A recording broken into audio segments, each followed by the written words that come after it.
Hi everyone, welcome to the first episode of the Learn with Medical Library podcast. I'm Rebecca David, Senior Medical Librarian from the Chian School of Medicine. Today's podcast, we're going to dive into the dynamic world of cultivating good reading habits amidst busy schedules in the medical life, as well as a practitioner's personal reflection on the human side of medicine and the intersection of arts and medicine. Joining me in this enlightening discussion is none other than our distinguished Dean, Professor Joseph Song from the Chian School of Medicine. Welcome, Professor Song. Good morning, Rebecca. Thank you, Prof. Song. Let's start off our conversation talking about cultivating good reading habits amidst busy schedules in the medical professional life. I think most of our students could also be facing this, especially they're starting their journey in the MBBS itself. How would you think, Prof. Song, from your perspectives, what are some ways or strategies of how practitioners as well as also our students can fit reading and cultivate this as a good practice in their busy routines? Well, let me start by telling you a story. When I was a young doctor, I finished my MBBS degree. I trained to be a gastroenterologist, and then I went on to take a PhD course. During my PhD days, I find that people like to come to the coffee room every day 2 or 3 times, Right. and they discuss everything. I actually feel very inadequate in those conversations because I know many about human diseases, but not dinosaurs. And I think that, well, what does that to do with my work? I know nothing about history. I forgot most of the history I learned from high school and so on. So I find that I'm a very boring person.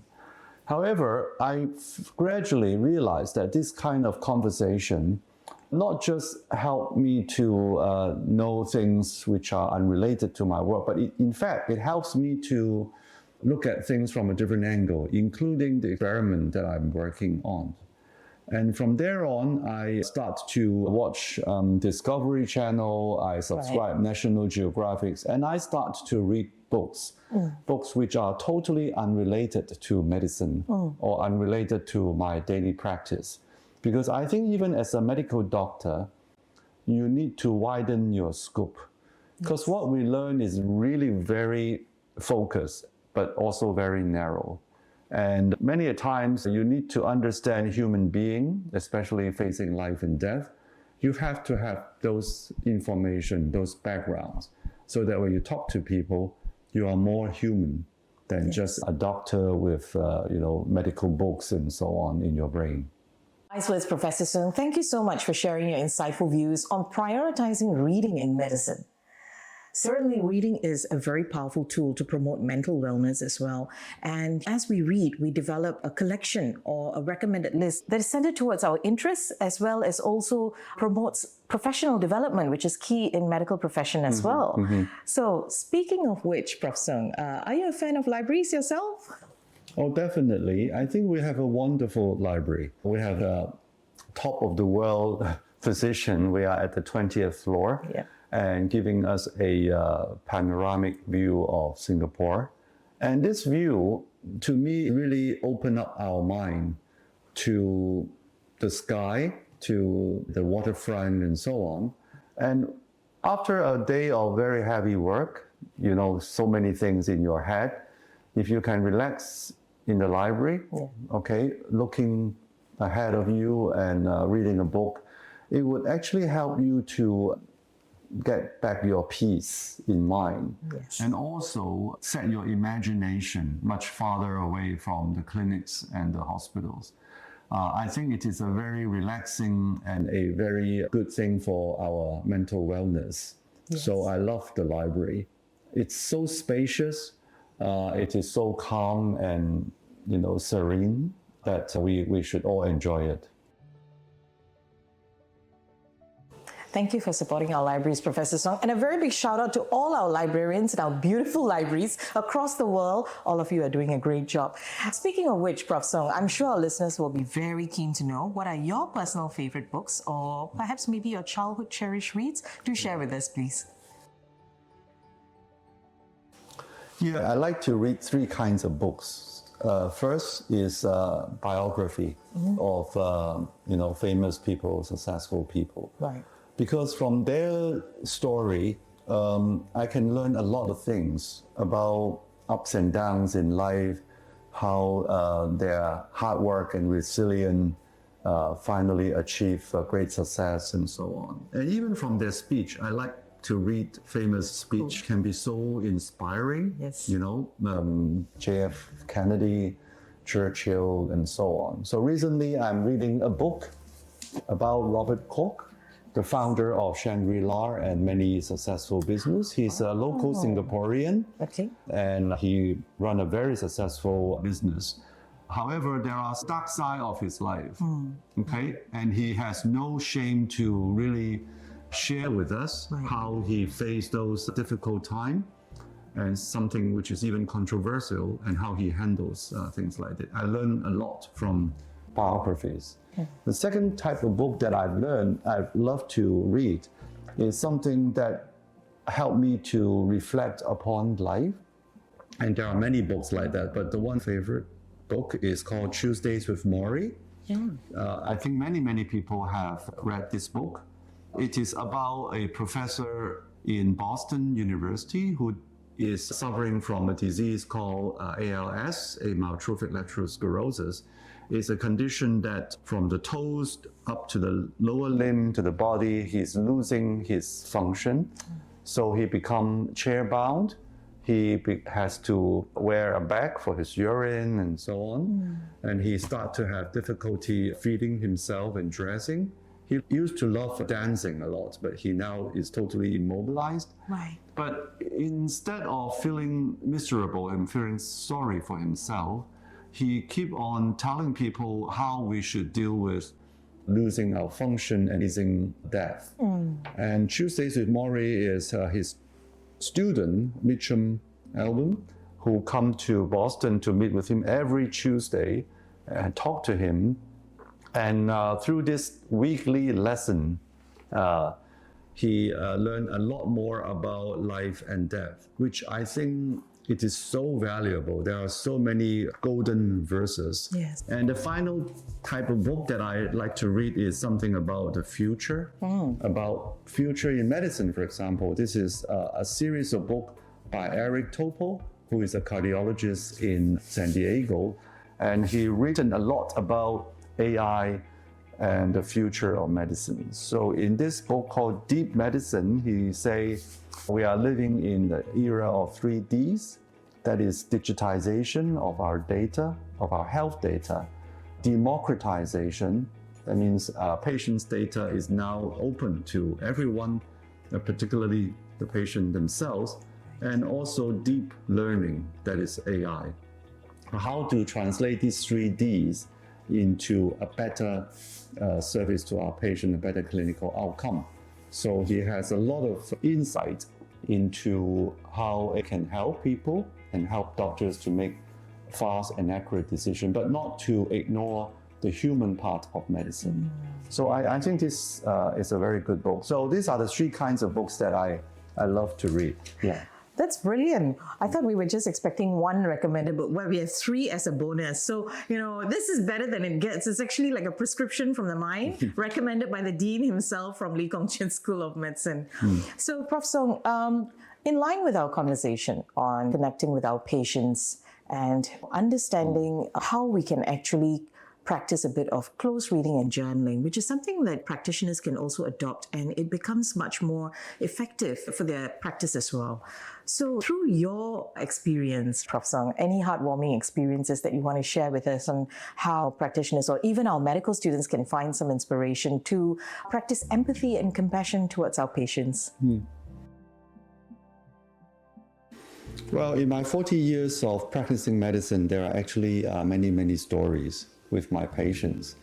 And these stories tell me that medicine is not just about prescribing drugs or doing a surgical operation. It's not just about science and technology. The human part is very important. Yeah. So I remember many years ago, I looked after a young Irish boy who has Crohn's disease. I'm a gastroenterologist, so Crohn's disease is a very serious problem.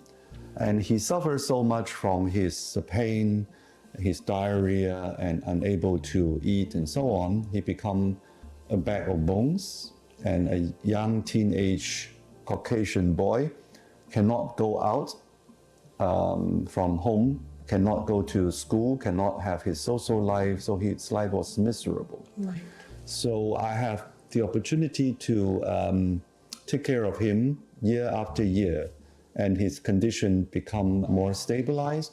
And every time he come to saw me in the clinic, he lift up his shirts, he look at my six packs and so on. So, well, I feel very happy that he's growing and he is more happy. He can go out and socialize with his friends. And one day he brought me a small gift, which I'm still keeping here. Oh, wow. It's a book lift, which says, to the world, you are just one person. To one person, you are the world. Wow. I mean, what kind of gift can be better than when your patient says something like this to you? That if you do your things right, if you care them properly, you mean the whole world to these people. So this story, well, now he is a father of two. He's over 30 years old now, but we still have correspondence, and he lives in Vancouver. I think this lesson keep reminding me that medicine is not just science, but also an art of dealing with people with empathy, and also walk the journey of their illness with them. Sometimes you may not be able to cure a terminal cancer, but walking with patients in their last part of their journey and giving them care and dignity that they require will be something very, very meaningful and very important for them. That's very heartwarming, Professor Song. And I think that it's the personal connections that we have with patients that really makes medicine such a rewarding career. Let's now shift gears a little bit to talk more on the intersection of arts and medicine, which also bridges the realms of, I believe, creativity and the healing process as well. So, Prof. Song, what do you think about incorporating elements of art and literature and even perhaps creative expressions in the medical practice? How do you think this can actually help our practitioners to embrace this intersection of arts and medicine? Yeah, I have never been an artist, all right? I don't even know how to appreciate paintings and so on, right? But about 15 years ago, I started to learn calligraphy. It was actually quite an accident because I have to visit many universities, and particularly those in China, and they will give you a brush at the end to visit to write something on the book. Okay. And I find it very challenging because the last time I picked up a brush must be 40 years ago. Okay. So when I come back, and I asked one of my patients who is a calligrapher master, I said to him, can you just help me to write my name properly? I'm not asking for becoming a master in calligraphy, but just to write my name not so ugly. All right, so he picked up my hand. He's a left-handed person. He picked up my right hand, and then I start writing. So from there on, and I have lots of calligraphies practice, and I find this is a really powerful way of, helping myself to keep my sanity and my peaceful mind. Because painting or calligraphy is a mindfulness training, Yes. I would say. Your breathing, your mind has to be really totally immersed into it, and you can put away all the troubles that you have in your mind, all the things that you've been puzzling with, and then give yourself some rest. And also, for example, writing a poem like this, you can have the opportunity to think about the meaning behind those words. And those are really wisdoms of many generations of people about life and death, about aging, about sickness, about separations, and so on and so forth. Yes. And I really think that it helps me a lot, even in my own philosophy. And also when I talk to people, when I talk to patients in particular, I would refer them to some of this poetry that I have been enjoying, and hope that they will bring some hope to our patients.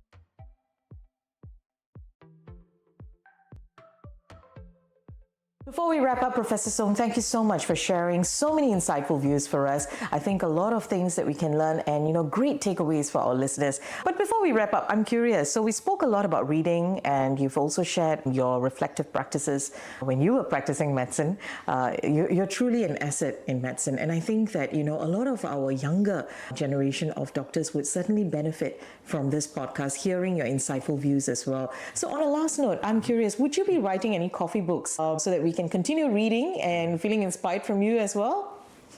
Well, I have written several books, both in Chinese and in English before. Nice. But right now, I'm actually working on the projects with our students. Okay. Because in the past 3 years, I have been invited to give named lectures and orations after very important characters in the medical history of Singapore. I have been inspired by some very important characters like Sir Gordon Ransom and Xiao Qingxiang.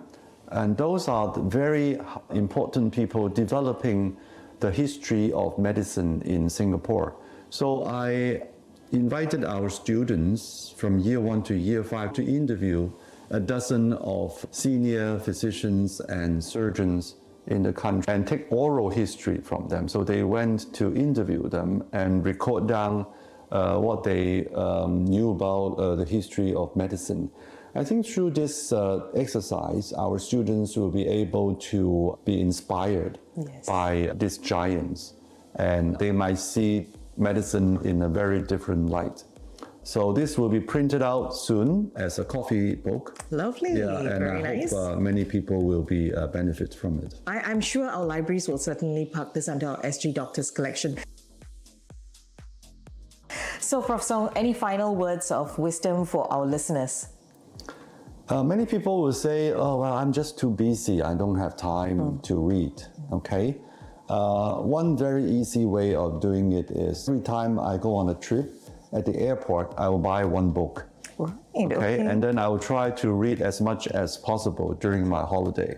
If it is a long haul flight, 12 hours, 13 hours, I will probably finish the book by going there and return and spend the 20 some hours. Instead of watching movies, which I will never forget the content, I can read some books. Yeah. And you never need to really finish the book from cover to cover. Just flip through some chapters and catch the main message or the words of wisdom from the authors will be huge benefit.